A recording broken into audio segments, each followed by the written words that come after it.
Più tardi ci spostiamo a Padova, dove per l'emergenza sono oltre 700 gli operatori sanitari in isolamento dopo essere stati a contatto con i pazienti dell'ospedale di Padova. L'inviata Giuseppina Testoni in diretta.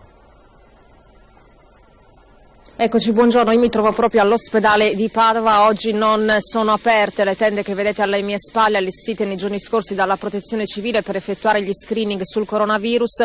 Verranno smantellate nei prossimi giorni, le analisi si terranno dunque nel reparto di malattie infettive, dove sono stati liberati 2 piani. Qui in Veneto, ricordiamo i numeri, ci sono 511 casi conclamati di coronavirus, 155 i ricoverati, 24 persone sono state dimesse, 39 quelle che si trovano in terapia intensiva, 12 deceduti. Nel Veneto all'emergenza sanitaria si aggiunge quella economica. Per quanto riguarda il primo aspetto, ci sono, come dicevate da studio, 732 medici che di fatto non possono lavorare perché sono venuti a contatto con casi conclamati di coronavirus o perché un centinaio di loro sono a loro volta contagiati. Zaia in questo senso ha detto si va verso il collasso sanitario, queste persone su base volontaria, questi medici, operatori sanitari devono, appunto se lo vogliono, poter tornare in corsia. In questo caso, in questo senso, ha chiesto una modifica delle linee guida nazionali al Ministro Speranza. Nelle prossime ore, probabilmente domani, dovrebbe riaprire l'ospedale di Schiavonia, dove si è verificato